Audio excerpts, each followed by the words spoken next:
Parlons justement des élections. On ne va pas seulement s'occuper de ce qui se passe ailleurs, mais on devrait regarder ce qui se passe à l'intérieur. Si aujourd'hui, des jeunes Africains sont en train de fuir pour aller voir ailleurs si l'herbe est verte, ce n'est pas parce que l'herbe ne pousse pas en Afrique, bien au contraire. Nous avons des terres fertiles, nous avons des matières premières. Bref, le Seigneur a béni l'Afrique. Mais malheureusement, les dirigeants africains ressemblent plutôt aux apôtres de Belzébuth. Mieux, ils sont des serviteurs de Lucifer. Ce n'est pas exagéré, parce que dans la majorité, c'est ce qu'ils font, dans la mesure où, non seulement ils pillent les ressources, mais surtout, ils ont installé des régimes totalitaires où il n'y a pas d'alternance, où il n'y a pas d'espoir. Toujours eux. Après eux, c'est leurs fils. Après leurs fils, c'est leurs arrière-petits-fils, voire leurs enfants et cousins. Dans ces régimes donc totalitaires, on fait tout simplement semblant d'organiser des élections, sachant qu'elles sont généralement gagnées d'avance. Qui, en Afrique centrale, a pu remporter une élection à travers les urnes? Presque aucun opposant. Puisque à chaque fois, eh bien, les gens se mobilisent, les gens crient au changement, mais à la fin, c'est toujours le président sortant qui redevient le président entrant. Et pourquoi? Parce que les organes de contrôle des élections sont entre les mains de ceux qui organisent l'élection, comme d'ailleurs le disait Omar Bongo à l'époque. On n'organise pas une élection pour la perdre. En Afrique centrale, donc, ce théorème continue à tenir, dans la mesure où, depuis qu'il est arrivé au pouvoir, Paul Biya n'a même pas besoin de défendre son bilan. Il n'a même pas besoin de se déplacer pour rendre compte. Il n'a même pas besoin d'organiser des campagnes. Parce qu'avec lui, il a l'ECAM, il a le Conseil constitutionnel, il a les gouverneurs, il a les sous-préfets, il a les préfets. Bref, il a la machine à fraude. Mais devrait-on baisser les bras? Devrait-on ne pas aller aux élections en se disant que c'est perdu d'avance? Là, je vous dis non. Parce que les esclaves n'avaient pas droit au vote. Ils se sont battus pour obtenir ce droit primordial. Ils se sont battus aux États-Unis pour aller dans les urnes. Tout comme dans l'apartheid, les Noirs n'avaient pas droit au vote. Ils l'ont eu et ils ont fini par gagner. C'est en Afrique centrale. Il y a encore ces brontosaures qui, pratiquement, tels des empereurs, se disent qu'ils organisent juste des élections pour la forme et que l'opposition ne parviendra jamais à briser le mur de verre. Mais ils oublient une chose. La jeunesse africaine aujourd'hui voit les évolutions. Et la jeunesse africaine, de plus en plus nombreuse, est consciente du fait qu'elle peut elle-même pousser cela à quitter le pouvoir. La jeunesse est consciente aujourd'hui qu'elle peut se mobiliser dans des élections et remporter haut la main. Je ne prendrai pas le cas du Sénégal, qui est devenu presque l'exemple de la démocratie en Afrique, où on a pu voir Sonko et Faye arriver au pouvoir. Mais je prendrai tout simplement des derniers cas qui se sont déroulés et où on a vu des difficultés des présidents sortants entrant à pouvoir conquérir encore le pouvoir et surtout à pouvoir obtenir une majorité plus qu'absolue, écrasante. Au Gabon, justement, que ce soit en 2009 ou encore lors de la dernière élection, on a pu voir comment est-ce que le régime Ali Bongo tanguait. On comptait finalement quelques bouts de bulletins malgré le fait que les urnes avaient été bourrées.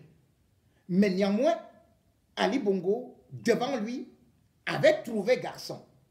Parce qu'il y avait une mobilisation, que ce soit dès l'époque de Jean Ping ou encore lors de la dernière élection, où finalement on a vu une opposition unie mettre des bouchées doubles pour terrasser le régime.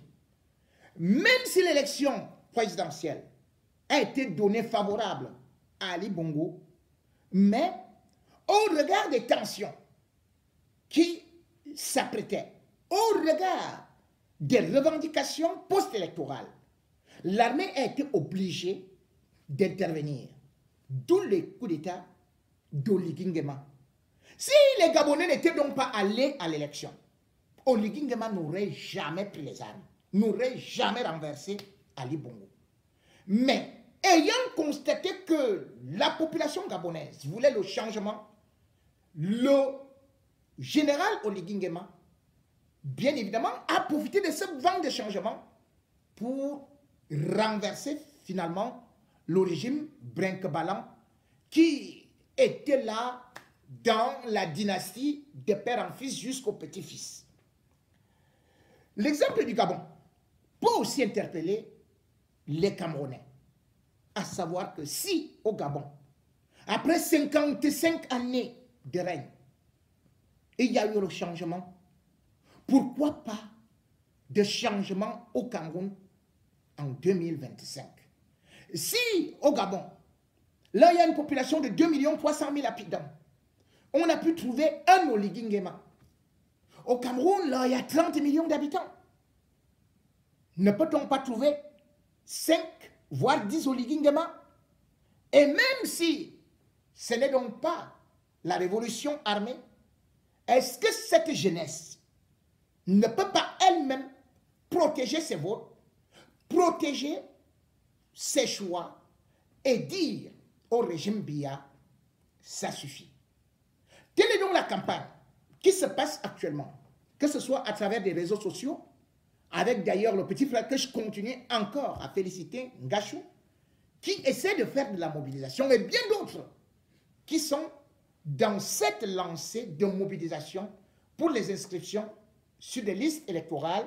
Je n'oublierai d'ailleurs pas également l'apport du parti ou alors de l'ex-parti de Cabral Libye, puisqu'ils ont quand même été les premiers en 2018 à demander l'inscription de 11 millions de Camerounais sur des listes électorales. C'est vrai que les 11 millions n'ont jamais été atteints, ne seront même pas atteints.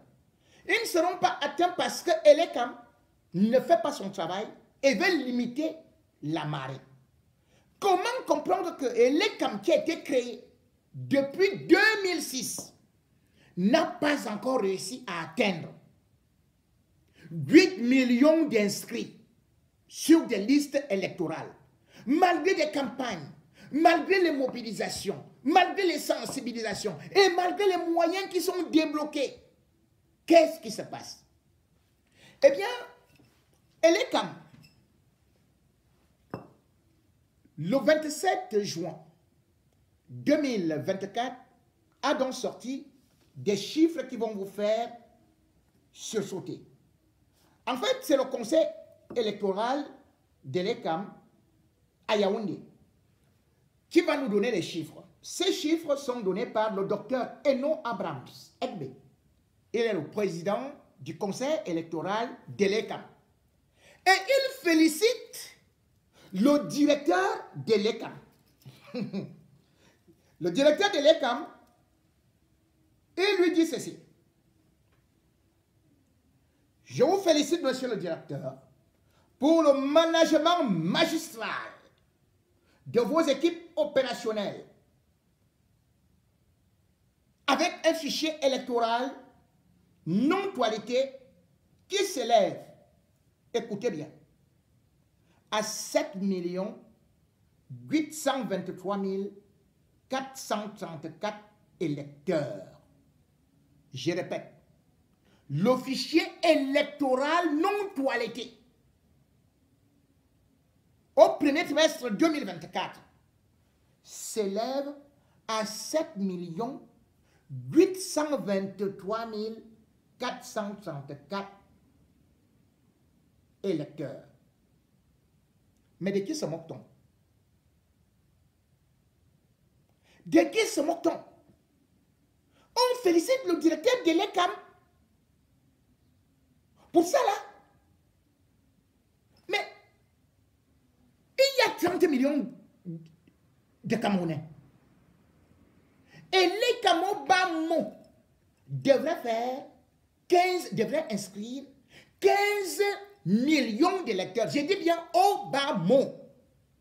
D'ailleurs, selon les chiffres, on voit plutôt que 20 millions de Camerounais peuvent maintenant voter. C'est l'opposition qui a aussi donné comme ça. Minimum donc c'est 15 millions, voire 17 millions. Nous on se retrouve à 7 800 000 qui sont inscrits. Et le fichier est non toiletté. Or, le même ELECAM, au 10 janvier 2024, nous disait qu'il y a un nombre d'inscrits qui ne fait qu'augmenter et ils sont actuellement à 7 300 000. Plus exactement, c'était combien? 7 361 875. Et l'ELECAM qui se déplace, dit-on, de quartier en quartier, de département en département, de région en région, ne parvient donc pas à inscrire plus de 500 000 Camerounais. Plus de 500 000 Camerounais. Il ne parvient pas. Avec des moyens pourtant conséquents. Mais l'ELECAM nous a même encore sorti notre botte. C'est-à-dire, les cartes d'électeurs, on ne donne même pas ça aux inscrits. Parce que depuis des années, on nous a dit, la machine qui fabrique les cartes d'électeurs est gâtée depuis 2019, après on dit 2020, après on dit 2021. Ils n'ont donc pas réussi à réparer la machine qui fabrique les cartes d'électeurs au Cameroun. Et pourtant, en 2021, l'Assemblée nationale a voté encore un budget pour l'ELECAM, s'élevant à 11 milliards 8 millions de francs CFA. Dites-moi, avec ce budget-là, on ne peut pas réparer une machine? Avec ce budget-là, on ne peut rien faire? C'est pour inscrire moins de 500 000 personnes par an, voire moins. Puisque je vais vous dire, entre 2017 et 2022, vous savez combien l'ELECAM a inscrit?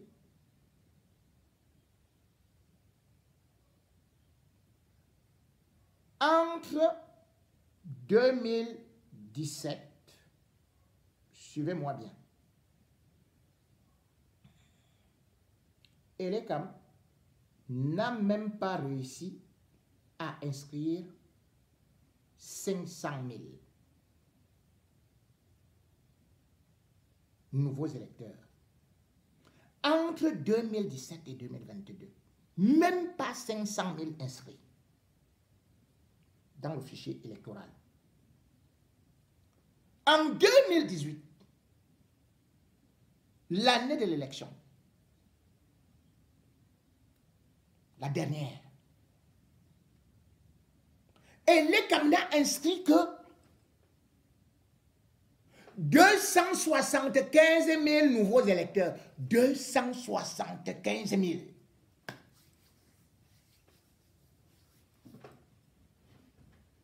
Ce n'est pas le mauvais cœur, ça. 275 000 l'année de l'élection. Et le pire, c'est quoi? C'est que lorsque vous prenez les résultats de la dernière élection présidentielle, votre Paul Biya là, qu'on vous dit qu'il a remporté avec 75-71% majorité absolue. Combien d'électeurs a-t-il accumulé, malgré les fraudes? Le nombre d'électeurs de Paul Biya s'élève à 2 millions et poussière. Plus exactement, je vais vous les donner. Paul Biya avait récolté 2 521 934 voix. Je répète, 2 521 934 voix. Il y a 30 millions de Camerounais. 20 millions peuvent voter. Vous voyez donc que même si Paul Biya bourre les urnes, vous pouvez changer. Vous pouvez changer la donne en allant encore faire de la pression devant Eleka. Et l'opposition doit faire son travail pour demander justement ces fichiers, pour contrôler. Parce qu'on ne peut pas comprendre comment est-ce que on ne parvient pas à inscrire tous ces Camerounais qu'on nous présente, qui sont alignés devant les bureaux, mais le chiffre n'avance pas. Et également, nous devons sensibiliser ceux qui aiment l'abstention. Vous avez entendu comment est-ce que nous, Africains, vivant en France, sommes interpellés par des Français d'aller voter. Ne pas voter, une seule voix, ça compte dans une élection. Passez le temps à dire que moi je vais conduire la moto, je vends de l'eau glacée, je vends ceci. Mais ce n'est pas ça qui va changer votre vie. Et du coup, en 2018, vous ne vous êtes pas mobilisé parce que vous étiez en train de dire que oh, ça ne va rien changer, ça n'a jamais rien changé. Et du coup, ça profite à qui? À Paul Biya. Puisque l'abstention des Camerounais en 2018 s'est élevée à plus de 3 millions. 3 millions de Camerounais n'ont pas voté en 2018. Pour être plus clair, c'était 3 77 073 qui n'ont pas voté, qui ont refusé d'aller voter. Est-ce que nous sommes normaux? Est-ce que vous êtes conscients du mal que vous faites à vos enfants? Est-ce que vous êtes conscient du fait que vous ne voulez pas prendre le train du changement? Le changement est entre vos mains. Vous êtes nombreux. Comment une clique de vieillards peut confisquer le pouvoir devant vous, peut confisquer les richesses devant vous, les décisions devant vous? Et vous êtes là, en train de mendier, en train de danser dans des bars, en train d'aller jouer au loto, en train de parler seulement des problèmes des taux, alors que vous êtes pris dans un étau de pauvreté, de gérontocratie, qui aussi vient du fait que une certaine culture politique ne vous a pas été donnée, puisque les cours d'éducation civique ont été interdits par Paul Biya. Le vote est un droit civique. Et vous devez absolument tout faire pour être inscrit sur des listes électorales, pour aller voter. Ce n'est pas normal qu'un pays comme le Cameroun se trouve avec un fichier électoral dont on ne comprend même pas. Attendez. En 2022, le fichier électoral non toiletté était de 7 298 244 électeurs. C'est non toiletté. Donc, en 2 ans là, on n'a même pas inscrit pu inscrire chaque année 300 000 Camerounais. C'est sérieux ça?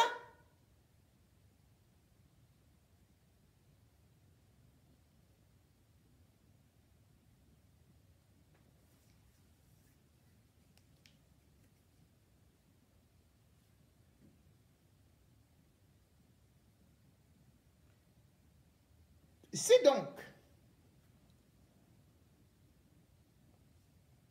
on ne peut pas avoir le temps d'aller s'inscrire, c'est l'avantage qui est accordé à Paul Biya, puisqu'il reste sans pression. Or, aujourd'hui, il vous met de la pression. Vous ne parvenez plus à manger. Mais vous devez tout payer. La vie est devenue chère. Le panier de la ménagère, tout ne fait qu'augmenter. Vous croyez que c'est vos voisins qui auront pitié de vous? Vous croyez que ce sont vos cousins, vos cousines, vos soeurs, vos frères qui sont à l'étranger, qui vont passer le temps à résoudre vos problèmes? Chaque jour, je reçois une box, même des gens qui ne me connaissent pas. Grand, j'ai ceci, oh j'ai tel problème, j'ai ceci. Mais attendez, je ne suis pas Paul Biya. Et d'ailleurs, Paul Biya n'est pas le Cameroun. Le Cameroun est un pays riche, vous ne devez pas être pauvre. Les richesses doivent être équitablement réparties. Et non que ceux qui sont riches s'enrichissent. Mais c'est vous qui devez payer. Regardez comment est-ce qu'ils ne font que augmenter tout. Ils vont vous dire que non, c'est à cause de la guerre en Ukraine. Mais les autres pays font comment? Pour augmenter les salaires. Les autres pays font comment? Pour que le passeport ne soit pas cher. Les autres pays font comment? Pour que les pièces d'identité soient moins coûteuses. Une carte d'identité ne coûte même pas 4 000 en Côte d'Ivoire ou au Sénégal. Mais au Cameroun, ça se retrouve à 15 500 francs. Et vous croisez les bras. On augmente toutes les taxes, y compris une pièce d'identité. Voilà un pays où 10 millions de Camerounais, ce sont les chiffres de la Banque mondiale, ne peuvent même pas avoir $1 pour se nourrir. Ou bien se nourrissent avec moins d'$1 par jour. Voilà un pays où quelqu'un au pouvoir depuis 42 ans. Mais on vous dit qu'il y a 10 millions de Camerounais qui n'ont même pas d'acte de naissance. Et pendant que vous n'avez pas les actes de naissance, le même individu, avec son régime voyoucratique, vous dit que vous devez maintenant payer les pièces d'identité à 15 500 francs. C'est-à-dire qu'on parle de 8 500, de 2 800 francs. 2 800 francs à une augmentation de 15 500 francs. Et vous croisez vos bras. Vous avez vu quel pays comme ça? Quel pays a accepté ça? Vous avez vu quels hommes au monde accepté les augmentations de 360%? Et vous dites que vous êtes le continent. 30 millions de Camerounais, dont 25 millions vivant au pays. Ils sont là. Ils sont dirigés par décret ou sur haute instruction, ne voyant même pas le président de la République. Et comme des moutons, ils attendent la tabaski pour se faire manger, pour se faire égorger.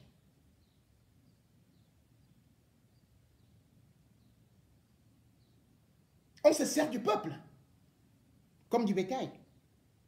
Le peuple camerounais. Mais, ailleurs, alors qu'on se moque des autres pays, ils sont en train d'avancer. Ils sont en train d'avancer. La Guinée équatoriale nous a déjà dépassés. Voilà le Gabon, hier là, qui est en train d'arriver, qui est en train de nous dépasser. Puisque là-bas au Gabon, pendant que les Camerounais n'ont même pas de pièces d'identité, se baladent avec des récépissés qu'on ne fait que renouveler, qui sont devenus flous.